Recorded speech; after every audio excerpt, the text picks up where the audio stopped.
Therefore, what we have, we're just very lucky that we still have it. Whether we will have it for tomorrow, I don't know. It's going pretty fast. And our job now is to indicate that this industry is an industry of tomorrow. It's not an industry of yesterday. Yesterday is the ground we stand on, but the industry is one of the future. Thank you.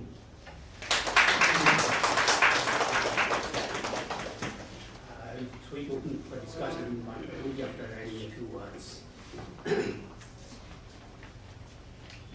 I'm touched the core of my heart when you were speaking. For many long years, we are very much in it. I start from taking up that point. When you say the government thinks to help, I think that they have lost completely. Not only they have lost their heart, they have lost their head completely. The idea is this, what they are talking about, empowering the small sector, empowering the artisans group, but what are they thinking in terms of empowerment? Doling out some money. Is that the way they are empowering? Actually what will happen, do you see? So long the cottage industry, so long the artisans groups are allowed to work in their own way. They are the artists people. They have their own dignity. They have their own culture. And what they are doing in terms of establishing large industries, we hire them. They first become a skilled laborer and then ordinary laborer. This is the way we are destroying entire creativity of them, entire sense of dignity. And if we are still not really touched in our heart and do something, I think we are losing ourselves. And there is nothing that West is not to tell us that future is in our hand. You have repeatedly said about Gandhiji. Simply he is following it. That is enough. In this connection, I will mention you one thing, which some of we did not mention.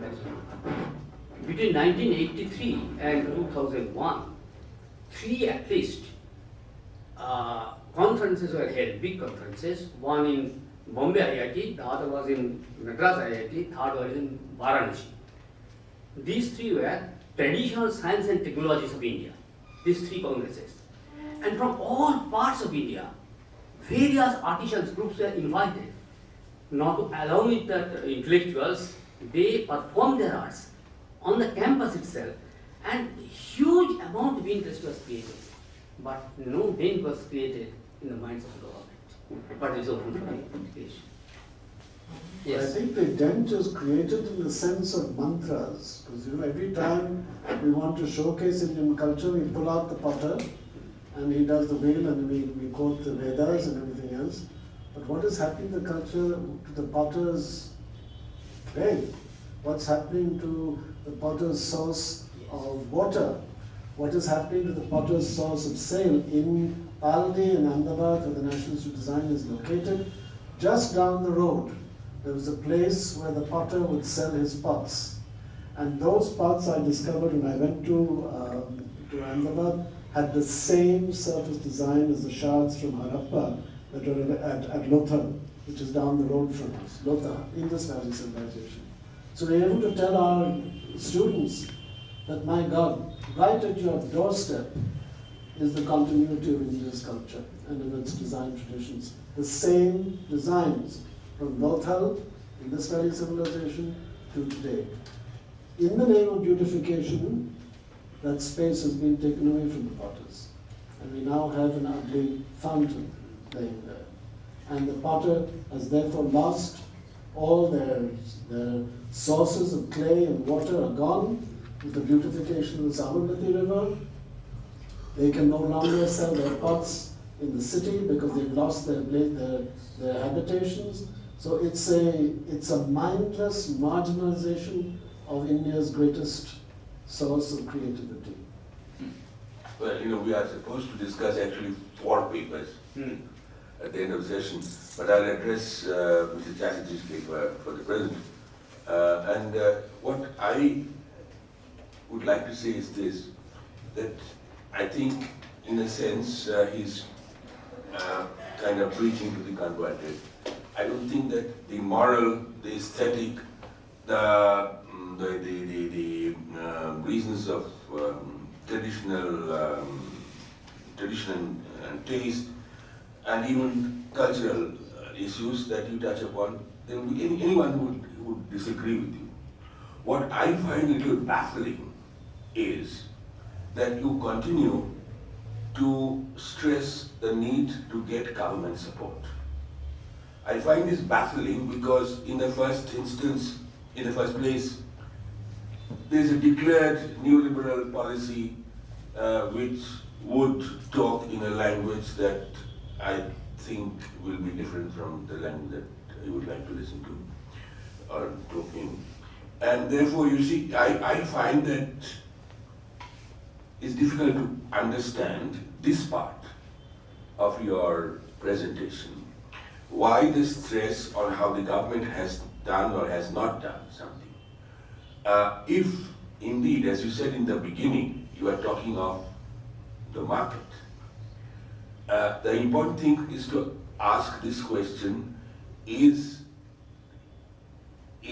this kind of production capable of marketing on competitive terms and win in the market? Winning in the market, I think, is crucial. Getting the support of the government is not, I think, the way out. At least this is how, as an outsider to this entire discourse and the huge endeavor that you are in, which I totally support, Crafts Council and all that, and there are excellent people in it, I totally agree with them, but this is the part that I do not understand. And if you could tell us a little more about the market part of it, that is to say, in terms of competitiveness in the market, is there any impediment which doesn't allow this industry to grow, or which perhaps in some sectors has led to its atrophy? And I think that is the important thing. I'm very glad you mentioned that. Our emphasis on the government is, at this point, only this. Please get the data on this industry, because that outside of government, nobody can do this. We do know that in the future, the source of support for this industry cannot be government, it should not be. They don't understand marketing, and marketing is the absolute heart of the future of Indian craft. If you don't address marketing, none of the other contributions that the artisan can make can there be. It's a matter of sustainable livelihoods, it's a matter of sustainable markets. But the issue is we need a policy framework for this industry, just as we have it for every other. We do not believe that the existing schemes of the government are at all relevant. In fact, our effort now is being to the government to say, for heaven's sake, most of your schemes you should pack up and throw away. The artisan doesn't want them. They want the data in order that the government should have a better policy. Better, but, or not just the government. So not just the government. The same thing. It's all about the government. Not really, because investment in the sector depends on data which we do not have. Corporates do not look at this sector. There is no single marketing agency for Indian crafts of any scale. Market research is not done, it's not funded. Where is the money going to come from? We go to government, to industry now under the new CSR opportunity, but this thing is constantly thrown at us. Give us facts and figures, don't come here with stories. And we don't have the facts and figures. We believe that government's role must only be of creating an enabling environment for the artisan. What we do believe the government should do, which it has not done, is attend to social security. It should see this issue as a human rights issue, because most of these artisan communities are at the margin. They need protection. They need support. This idiotic scheme of putting a motor onto looms, when Ruby got the weavers to Calcutta, we had a seminar here at the ICCR office here, the weavers said, what is this nonsense? Where is the power going to come from for this stupid motor? We have been asking for 60 years for a light bulb that functions so that we can weave, and we don't have that, and you're throwing a motor at us. So we need government support. We cannot be dependent on government. I completely agree with you. And that is where the point that was just made by the chair is so important. the government has treated artisans as beneficiaries of some kind of a charity. And this is insulting to them. At the Planning Commission meeting, when the government tried to defend this idiotic motor business by saying reduce drudgery, a weaver from Uttar Pradesh got up and shouted, and he said, "Don't you dare call my craft drudgery. It is my life. You have not understood it." What we have been asking for is market intelligence. What we have been asking for is computer skills so we can do e-commerce. We have been asking, young artisans are asking for entrepreneurship training. None of these things are available. No social security, no old age benefits. Nothing of that kind is available to these people. And that is the enabling environment we want. But I completely agree with you, the essence of the future will depend on marketing. And unless that marketing is established, and it cannot be done by government, we have some brilliant examples of that over the years of market success. In a small way, we are demonstrating this ourselves here in Calcutta with 2 great retail outlets which serve artisans and which are making a profit. But the entrepreneurship basis for the artisan is not available. We celebrate crafts as rural crafts, but most of our crafts are now coming out of urban slums because finance, technology, information is not available at the village. So we believe there is a need for a banking system that is decentralized, that can take some of these services. But all of these require a policy framework, which involves the banks, which involves this range of ministries, which has got money to throw around, but can't throw around at the proper place. And it means that people like ourselves who work in this sector have to learn about marketing. You're absolutely right. No, it is not that the government is not aware. It has been providing some training to previously called Sumit Vidya. Now it has got some new name, I forgot. And I attended some of the seminars there in Delhi with the Education Department, Minister of Education. And at Mahaprabhu, we give training to so many people in so many different crafts. But ultimately, they come back, they fall back upon us for employment, and they say we are now trained personnel, and you have to give us some sort of employment. So that has become really a problem to find employment for them.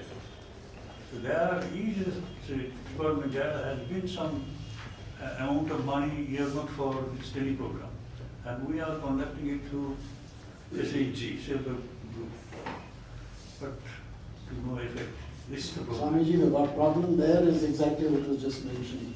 The training programs are not linked to marketing programs. So at the end of the training program, there's no network that you can plug into, so that your training can then create products and services which the market wants. So during the pujas, some of the artisans they reap a lot because it is very much demanded at that period. And after that, the pujas are over, they are thrown out of employment. It is not. Shall I see?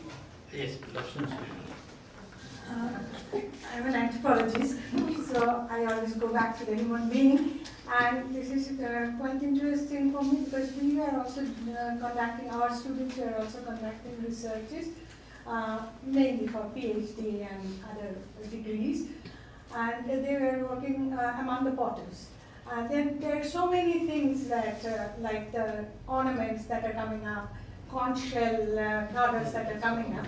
But what I'm saying now, taking up from Swamiji, is that the work that has been done in potters, we have mainly done the work in Bihar, Orissa, and West Bengal. And the potters are mainly supplying pots to the local communities. There is a social factor involved. Especially in those areas, during Makar, they have to throw away all their pots and buy new ones. So that's how the demand and supply is maintained. And so the potters have their job, though they are losing it by now because the fuel has become very costly. Soil, of course, they need special type of soil. All kinds of craftsmen who are working with mud, clay, they have a specific type of clay, not any clay. They need a specific type of tempering material, not any sand or any husk. So these are becoming rather difficult to get. At one time, there was a social change where there were people who gave the clay, who gave the fuel. These are going down. And then we cannot really look this in the demand portion where the pottery now has become changed because of the metal wire and others. And this social custom of throwing away the pots and bringing the new one, which continued the sort of marketing that we are talking about. This is one simple example that I have given from my own experience among the potters. But this is also true for the construction workers. This is also true for, at the present moment, there are the clay ornaments. And Dr. Pandey will know that clay ornaments are found from Mohenjo-daro.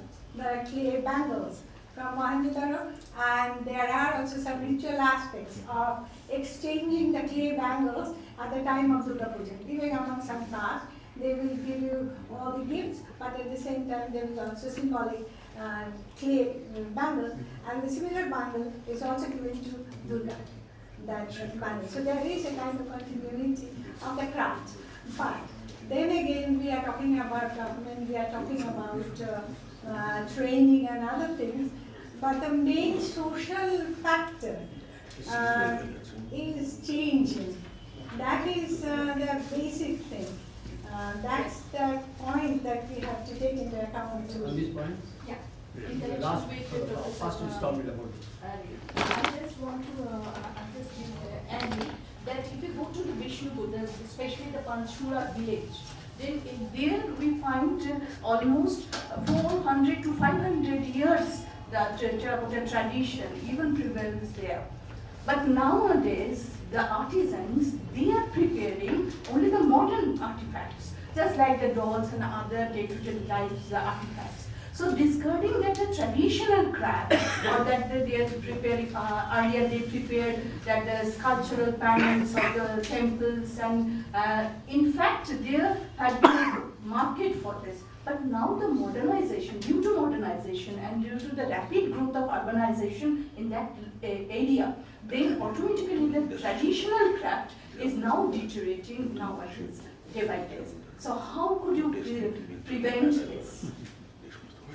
I also feel that there are certain crafts for which there is no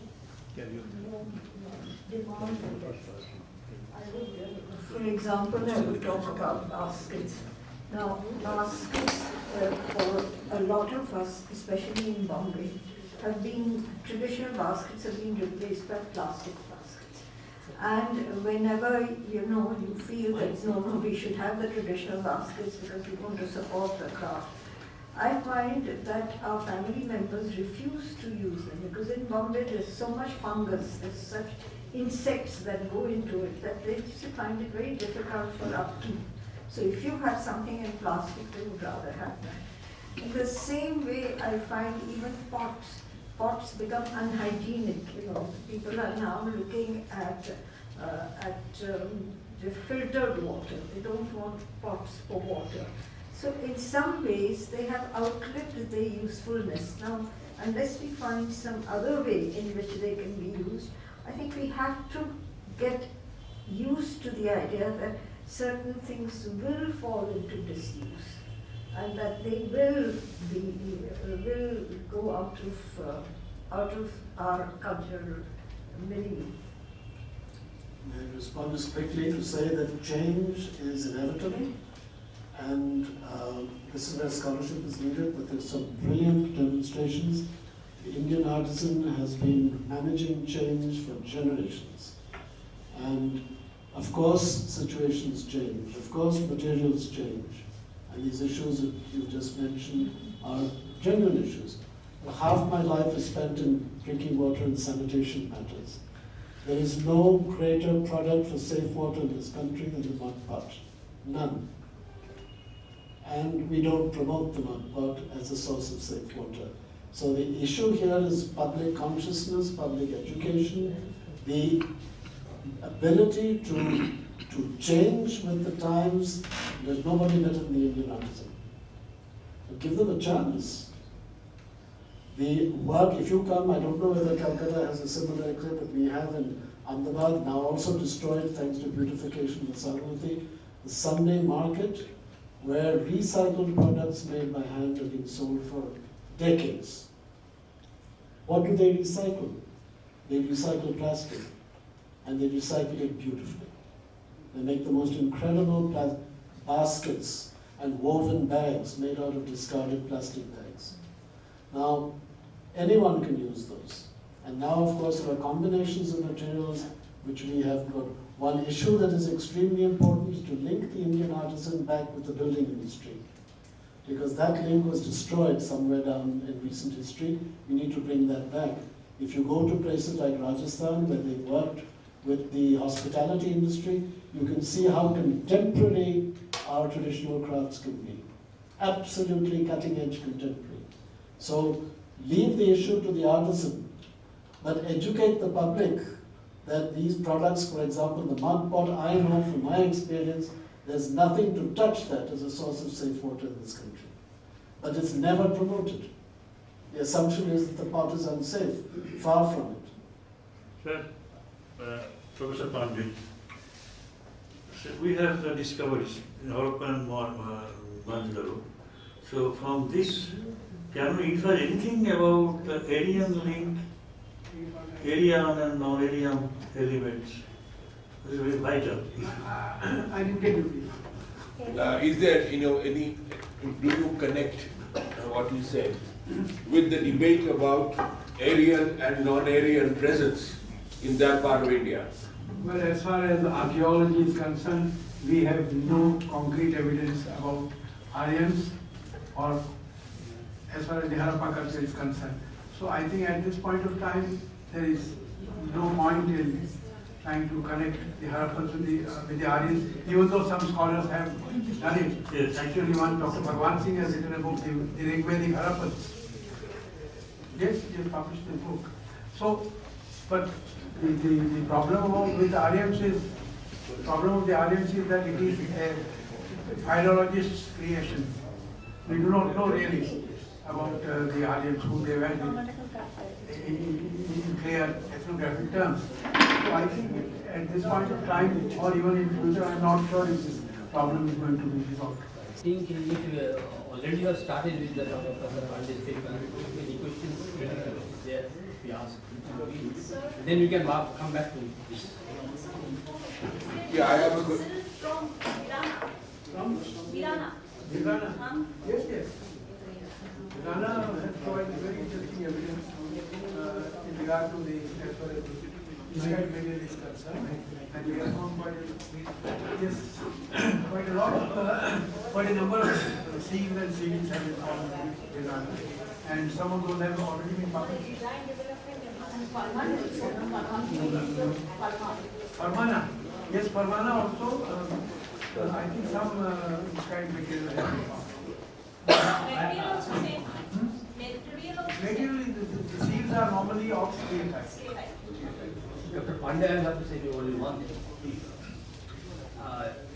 You have long experience in the field work, discovered so many things, arranged so many things, categorized so many things. But if one asks you, what is the overall conclusion or decision you have come about after studying all these things? What is your experience? What all these things point to? Any conclusion, any overall picture, any decision, any conclusion, any thing? What the lot of pictures there? All these are very important. We understand several. But what? Pain is in the totality. Tell us about. No, you would are you asking me this question specifically in regard to the Harappan inscriptions? Yes, Or particularly this sort of archaeological activities that have led to so much of discoveries. well, what can I say about this? That several areas about which we are not at all aware of. We have got archaeological evidence right from the earliest times till the, let us say, pre-modern times, and also in terms of areas, geographical areas, in terms of time also. For example, when Harappa and Mohenjo-daro were lost to Pakistan, subsequently the Archaeological Survey of India took up explorations in this part of the subcontinent, and large number of sites. In fact, now the number of Harappan sites which have been discovered in this part of the subcontinent, Indian part, is much more than what have been discovered in Pakistan. Now that, as far as Harappans are concerned, we have also been able to get an evolution of the Harappa culture, several periods. We have also got very interesting evidence, for example, from the site of Dholavira, which is located in the greater run of Kutch, in an island. We have found outstanding examples of water harvesting. Outstanding. It is incredible, unbelievable. The entire, there's hardly any water there. There are two streams. I had gone to Dholavira on one of my visits, and it so happened that it rained. Those two streams which were absolutely dry, water was flowing, and the Harappans living inhabiting Dholavira had created all around the settlement reservoirs into which every drop of water was channeled. As to the figure of Pashupati Shiv, what we call, what we tell the students throughout, I would be happy to have your comments, because you have personally seen, examined, and you have a complete concept of that. So that will be helpful. See, that seal with the figure was identified as of Shiva Pashupati, just because 4 animals were shown around that. But where is the Shiva Pashupati? I don't know. I cannot answer. Yes, come back to Professor Bhattacharya. Yes. These questions. Also the question that whether indeed it had the status of an icon, because to the best of my knowledge there are not many representations of that supposed Pashupati. So it didn't have the status of an icon in the sense that you would say. I have many questions, but I'll naturally refrain from doing that, from bothering everyone. But I would like to pose one question to Dr. Desai. And this is, I was very curious with the paper you read for this reason. That you see, today, let's say postmodernists would often say that you read a piece of writing just as a text. And likewise, one can of course read a temple as a text and make one's own interpretation. Okay? Now, the interpretation that you are offering with all your expertise, is that the interpretation that you attribute to the drashta or to the srashta? Are you saying that this is how the people who visited the temple perceived its meaning? That would be one way of understanding. The other would be that you see, this is what you generally seem to suggest that Suttradhara, there is that there is a sthapati or someone creative mind behind the temple, and I seem to hear you say that is where you see a unity and the meaning. So I was just wondering, what is your view? Is it if indeed it was in the mind of the creator of the artist means Sutradhara. Yeah, Sutradhara. Master architect. Master artist, yeah. He would be devising guided by Acharya of the temple. So that it would be, and different people will see at their own level of understanding. I mean, common people also go, didn't follow the question. Actually, whether you are interpreting where you are interpreting certain architectural design Yeah. in this way so that it makes a complete sense. This Yes. is one possibility. Yeah. Other thing is you are attributing it to someone who originally designed it. This, which is it? Is it your interpretation or it was there? That's right, yes. That is a- Originated design. That would be the architect who has done it. According to the Guidance. basic iconological principles. That's what is the- Iconography or some Siddhanta or some philosophy which is they are following. I mean, can we say that it's a perfect example? But the Acharya. Not everybody, I mean, all temples will be like that. Some temples will be like that. And I think Kandarya Mahadev or that Lakshman temple and even the Ambarnath temple of Shiva, which is near Bombay. Friend of mine, Dr. Kumud Kanitkar, she has also found some such philosophy attached to the temple. Connected. I would like to conclude this session because time is up. I simply state two information to you. One is this, that you are speaking about that lingo is at the same time. I mean, architectural design everywhere. The lingo is at the same time, but the figures are in corners. Yes. That is one generalization we made. Yes. One exception I find it. In the Kashi Vishwanath temple, Yes. is Vishwanath Linga is only on corner. That is because I think it is shifted. Shifted, that's and right. that is a different Yes. thing. On Kashi Vishwanath Another temple, information is this. that is different. That is Another different. information is But this. if You have you go studied. for any other Shiva temples which are built according to Vastu text, it will be like that. I give Because the he was example asking of, me about that Udayeshwara temple. Mahadeva temple at Udaipur. Yeah. Yeah. And the Shiva temple at Chadre. Yeah, that they will be. The Shiva Yes, is right. yes. Most of the Shiva temples, It is a special thing. but not Kashi Vishwanath. But for the simple reason that it's a three-dimensional object. Yes. Anyway, I will The others discuss are it. in I will high discuss it region, later so you on. will have to replace second floor. The other thing is this. You have spoken about the lingo structure and the deities and all that stuff.